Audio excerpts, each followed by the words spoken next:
Hi there, I'm Franksy and welcome to my channel.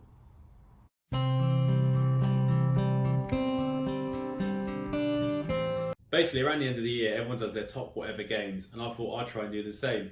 Obviously, my videos aren't going to come out at the end of the year because I take so long to do it, but here we go, so I'm going to do them.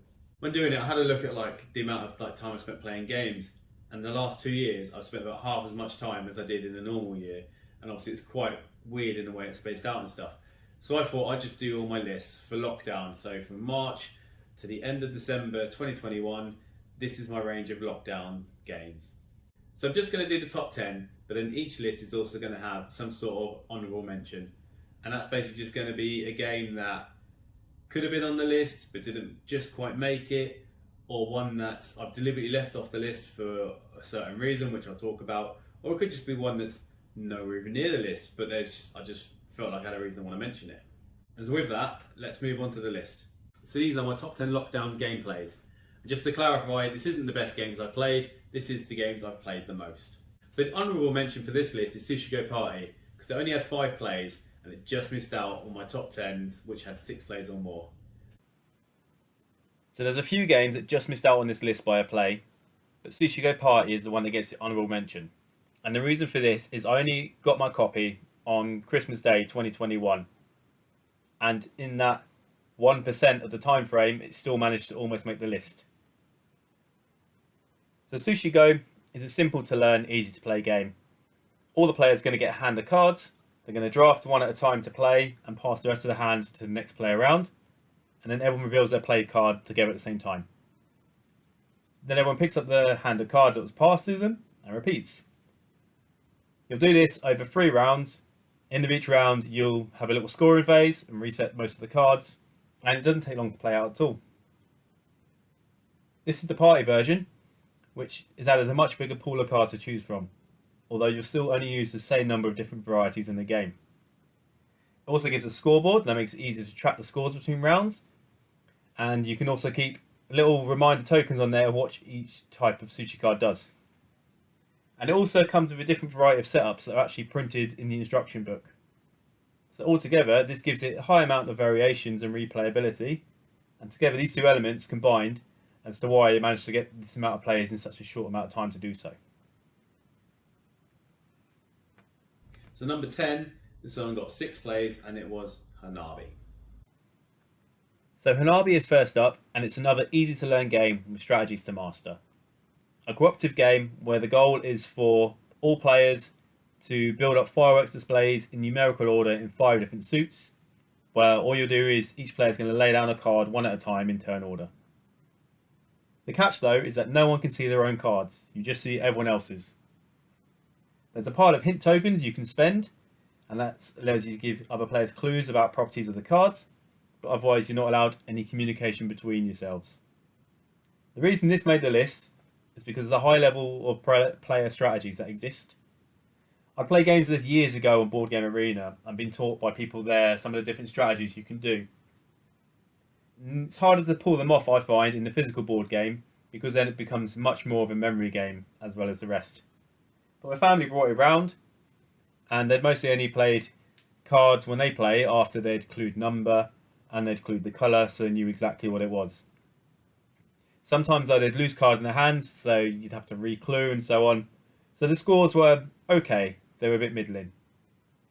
The first play I had, I showed them how you can use your hand order, and that helps with strategy and with remembering what cards you know and what you don't. And building up, I think by the last time we played it, we managed to pull off a successful finesse.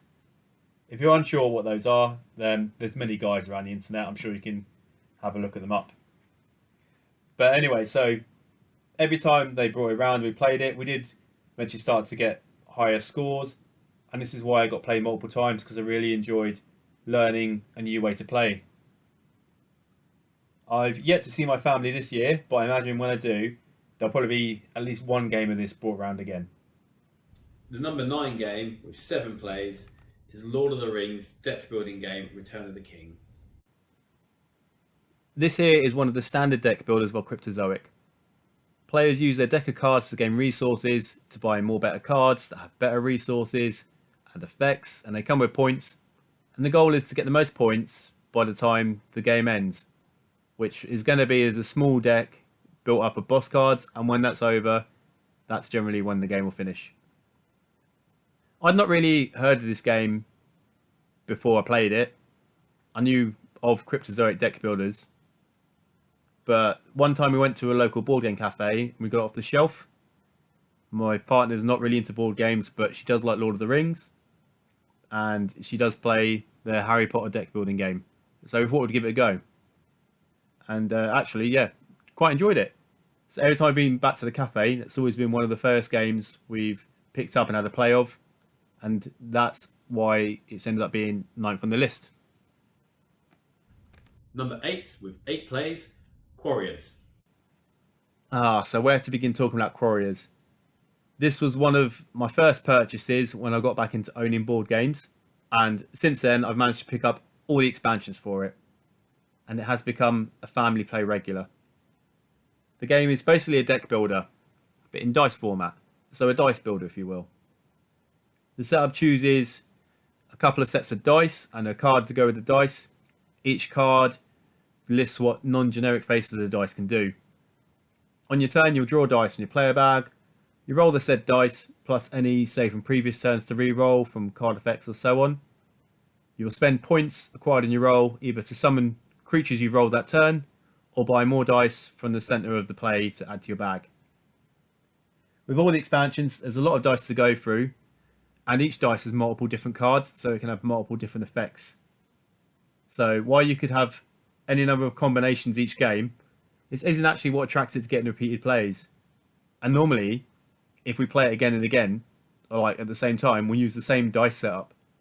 Not because mostly they're picked on how pretty the dice look more than anything else.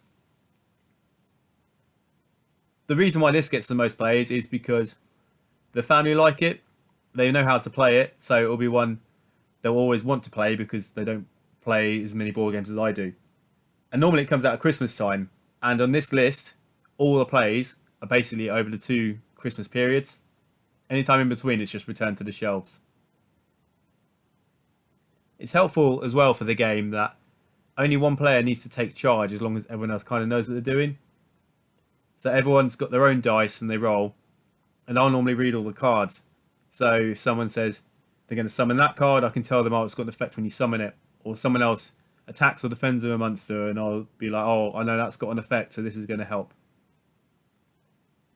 Sometimes I've even given away victory by helping them out on something they've missed.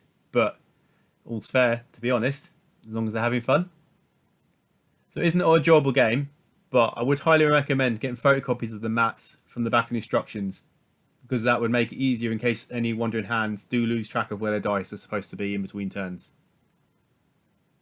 Now we get to joint 6th with 9 plays, and the first of these I'm going to talk about is Insider. First up of the 2 joint games for number 6 is a small box oink game, Insider. It's one of their series of tiny small import games that I seem to find offer more from the inside than it seems from the outside. This one is a hidden role game where you're one of 3 options, either the master or the insider or just a general commoner. At the start of the game, a word's going to be revealed for the game, but all players have their eyes closed. The master is going to look at the word so they'll know what it is, and the insider also secretly gets to look at the word without the master knowing who they are. Once this is done, the game's going to begin, and you've got a time limit, and all the players have to ask the master yes or no questions, because everyone knows who the master is, and the goal is to guess the word. The word must be guessed before the time runs out, or the players will lose. That is easy because one of the players already knows the word, but after the word is guessed, all players then need to vote on who they think the insider was. If they can guess correctly, then all the common players and the master win. But if they can't guess who the insider was, then the insider wins. So during the game, the insider basically has to nudge the team closer with slightly hinting questions to get them towards the answer, especially if they're going far off path. But they can't give really direct questions that people go, well, that's a bit odd to be very specific about that. It's delightfully fun and addictive, but sometimes silly. which is why it's always going to be multiple repeated plays in one go. The very first game I played, the word was thermonuclear power plant. And you know what, in that game, somehow, the insider actually managed to get the word and get away with it. And there was another game where I was the insider, and I just said nothing, and the team did all the work and actually got the word. You know, somehow I still had plenty of suspicious fingers when I said nothing, but I don't remember if they found me out or not. I just remember that at the end and everyone had a good laugh about it. So we've never had just one game at a time of this, and that's probably how it managed to get to joint 6th on the list. And in the other joint 6th game is Keyforge. So Keyforge tied as the other game with 9 plays. When Magic the Gathering first came out, I played that a bit with my brothers, not properly, just collected some cards and gave it a go. When Keyforge came out though, I still wasn't really into trading card games. That's not the sort of stuff I play. So I didn't look out to get it really. But then one day I got my issue of Tabletop Gaming magazine, and it came with a free deck from the Age of Ascension set. So I thought I'd give it a bit of a go. Keyforge is like a simplified trading card game, collectible card game. In that they've taken out any need for any deck building elements, and in the actual gameplay streamlined it a bit, and that there's no lands or energies or anything like that. All you have to do on your turn is just you'll pick one of 3 houses that your decks are made out of, and then you can play and activate as many cards as you want from that house, and you just refill your hand, and that's it. There's more to the gameplay than just that, and like you forge keys, and there's chains, and there's costs and actions associated with the cards to play them or what they do. But simply put, it's quite easy to just pick up and play. The uniqueness about this deck is the fact that it is a unique deck building game. So you don't have to buy booster packs, you just buy whole decks from the shop. And every deck is randomly generated by a computer algorithm. So I think you'll never get the same deck in about a trillion combination. Each deck gets its own unique name and picture on the back so you can tell them apart. And it's got your own unique configuration of cards set up from 3 different houses. So when I had my free deck anyway, I knew a couple of guys to decks. So I gave them some matches and that was it.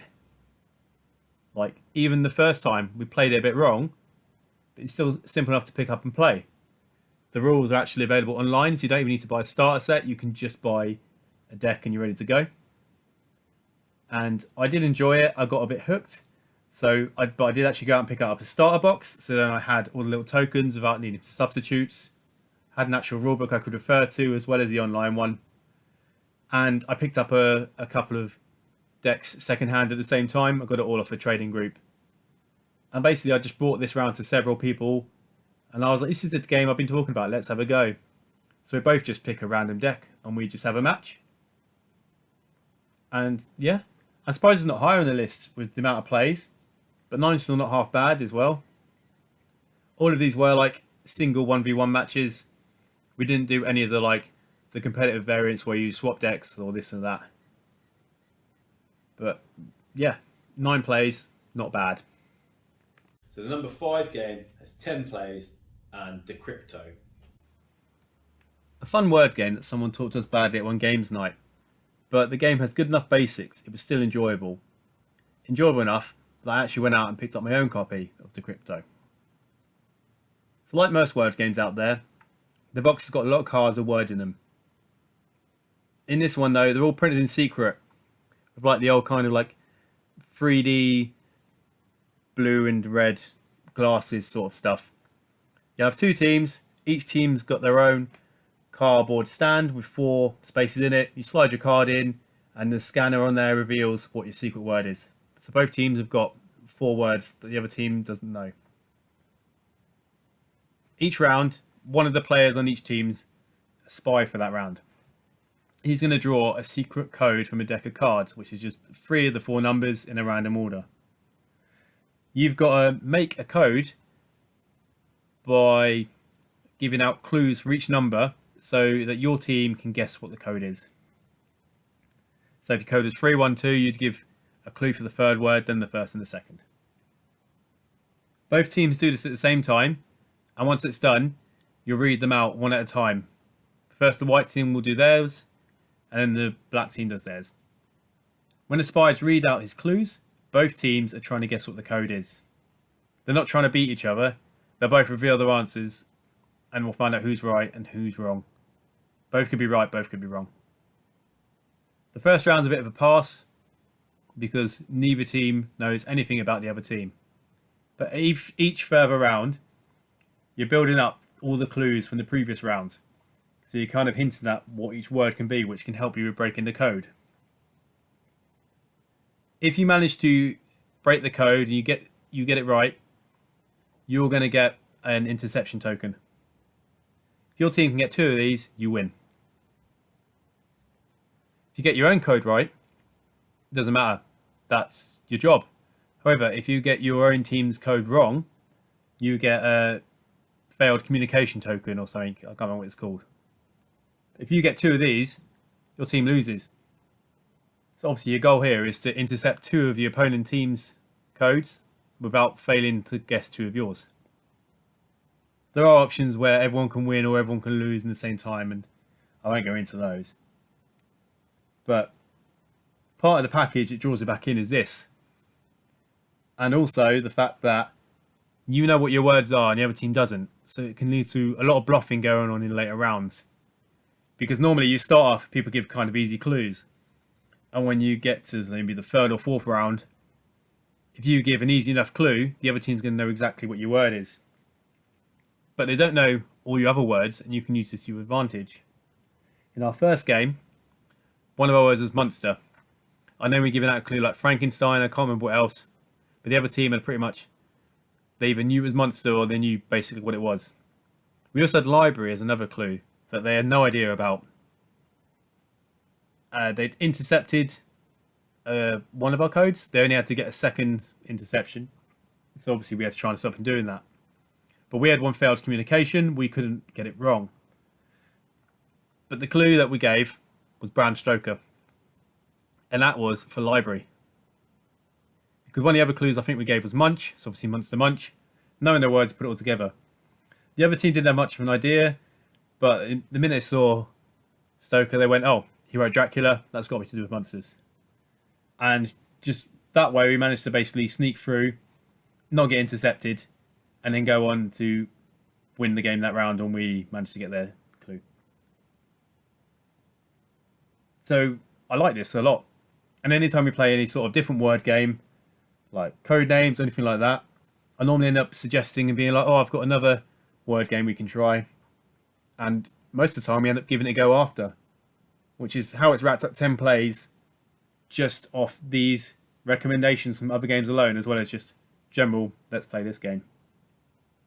There is another favourite word game of mine now, but that's actually saved for a later list. So at the minute, I'm just talking about Decrypto. Number 4, with 14 plays, is Dungeon Mayhem.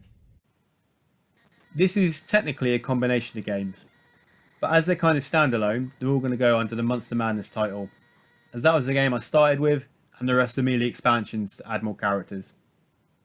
It's a nice simple game. All players do is pick a character and they get a unique deck of cards. Most of the cards between the decks are shared. They all have like similar basic symbols, so you attack, you shield, you draw a card, etc. Each character's all got their own special cards mixed into their deck that are unique. So effects could be fireball damage on all players, copy an opponent's card, steal card, swap hands, something like that. All you do in your turn is you play one card, follow the symbols printed on the card, choose your opponent if you need to, and that's it. Everyone starts at 10 life. If that's gone, you're eliminated, and the last man standing, or woman, or monster, is declared the winner. 2 things contributed to the amount of plays. Firstly was the variety. The monster box alone came with 6 monsters, so we had different combinations of characters each match.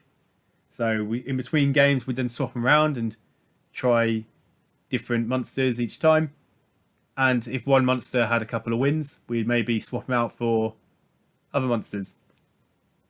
We also added in the original base game for more heroes and the Baldur's Gate expansion.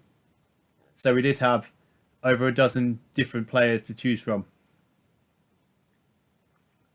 And the other main contribution actually was to get revenge, because there's just one winner, there's no second place, and all of the players are free players. So if there was a character constantly winning every game, mentioning no names, Blorb, you're going to want nothing more than to go all in on taking him out in the next fight.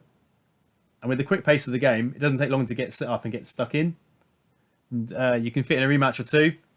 At most, it takes about 10 rounds to play a game normally. And unless you gang up on certain characters, Blorb, then normally all three of you are in to the end of the game as well. So there's not really anyone sitting out for a long amount of time. If there had been possibly one more games night, this would have broke the top 3. But as it is, it sits at number 4 with 14 plays. Dungeon Mayhem Monster Madness. Now we've got 2 joint seconds with 16 plays. First up is Coop. Entering the top 3, we'll talk about Coop first. This had a similar run of plays to the previous mentioned Dungeon Mayhem because it came out at similar games nights for a few plays here and there. Coop gives everyone 2 lives and they're represented by 2 character cards that dealt in secret from a selection of 5 types. On a player's turn, they'll take an action from the list of available actions. There's a few basic actions always available to everyone, and several character-specific actions that are only available if you've got that character, such as an assassin assassinating, or blocking, stealing cards, or taxing, or so on. If a player wants to do any of these actions, he's basically claiming he's got that card. But if a player claims they've got for any reason, such as doing the action, or such as blocking an action, so they could claim they've got an assassin to assassinate someone, or they could claim they've got a contessor to block the assassin. But anyone can challenge a claim. Once this happens, the accused player has to reveal one of their cards. If they're telling the truth and they have the character, the reveal card gets shuffled into the remaining deck and they secretly draw a new character to replace them. The player who called it out wrong now has to lose a life, which basically means they lose one of their characters. If, however, the player got caught in a lie, and when they were challenged, they just lose one of their cards, which is basically the card they revealed. In effect, they've lost a life, they've just got 1 life left, 1 character. This is another game of Last Man Standing, and this is another game that's full of bluffings and counter bluffings and trickery and so on. The look you get on a player's face when the 4th player in a row has just claimed to have a duke, and there's not even 4 duke cards in the game. The rounds play out quite fast because you'll get players eliminated for false claims just like that, and it can be faster even than other players can claim enough coins to coup or assassinate away any characters. The main leading factor to getting my top 3 is just how quick the games can play, and you could have a game over just 3 assassins in a row and suddenly someone lies and they're caught out and that's it. And then well, that was a couple of minutes, may as well chuck another game in there. And joint with that, we have 9 Tiles Panic. The other half of the second place duo, another one from Oink Games. When I first heard about it, this just had me written all over it, and I got it as soon as I could. So people who know me won't be surprised about it being this far up on the list. When talking about the game, I can just say the name literally says it all. All players get 9 identical tiles that are double-sided in their own colours. 9 tiles. One thing about the game is that if someone finishes their town, they turn over a timer. Everyone has till that timer runs out to finish their towns, or their towns are invalid that round, they won't score any points. Panic. So each round you've got 3 gold cards out. All players are competing for all gold cards, and they'll just be like stuff in your town, like number of dogs, number of kids, number of roads, and so on. So you want to build your town to maximise each goal to get the most amount of points. But you're also trying to make sure your town's valid. So as well as finishing, you've got 3 different rules you've got to abide by. Your town has to be a 3x3 grid. You can't have any other shapes or any gaps. All the roads in your town must come out and go. So you can't have any circles or any figures of 8s. They've all got a start and end off the sides of the map. And also all your tiles must match. You can't have a road leading into nowhere, or a road starting from nowhere. It can only start and end at the end of your town. Once people are finished as well, they get a finishing place tile. The faster you finish, the better your tile. If people tie for a goal, then titles are the tiebreakers. So you could finish last and have 6 dogs and be first for dogs, and you'll get first place points anyway. But if 2 people are tied on 3 dogs for second place, whoever finished the fastest, they're going to get the points. And the rounds don't last long. You know, you get the amount of points equal to the amount of players. So in a 5-player game, if you're first on a goal, you're going to get 5 points. You normally only need to win about 5 goals through the game, and you're the winner. But it's just, I really enjoy it because of all that. So I bring it out a lot. As well as it is a quick, fast, easy to play game. As I've said, you can play it in about 2 rounds, so maybe about 15 minutes you can get an entire game in. And it's just fun to watch everything go downhill. I like chaos in my games. So I'll bring it out and I'll give it to people all the time. And usually when people have first plays, they want to try it again because they're like, oh, I've got the hang of it now. I think I know it plays a bit more. But just watching that when someone's turned the timer over and someone else is going, oh, I better fix that. Oh, time's running out. No, I'll do this. Oh, that doesn't work. I'll flip this. And then, is it good? Yep, take a tile. And then they just sit there going, oh, that row didn't finish. So if you can't see why this game's second on the list anyway, then I guess you're just not as enthusiastic about watching the Chaos Erupt as I am.